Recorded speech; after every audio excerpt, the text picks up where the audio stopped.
ஏசப்பா நீங்க உயிரோடு நான் திரும்ப தரும்படியாய் ஜெபிக்கிறவரை இந்த நாள் முதல் ஏசப்பா நீங்க கண்ணியமே போல பாதுகாத்து இம்மட்டங்களை வழிநடத்தி வந்த கிருபைக்காக உங்களுக்கு நன்றி ராஜா.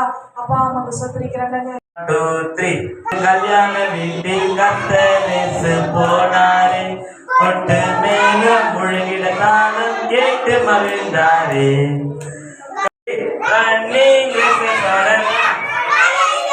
ஃபுட்பால் ஆட போகலாம், ஆனா வெற்றி வேண்டும் என்றால் கோச்சிங் சொல்லை.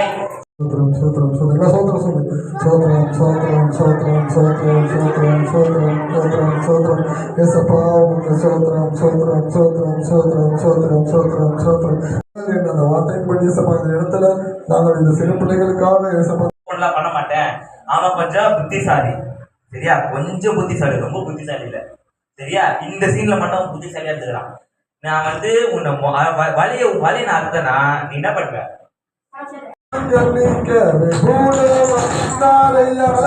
கை தட்டா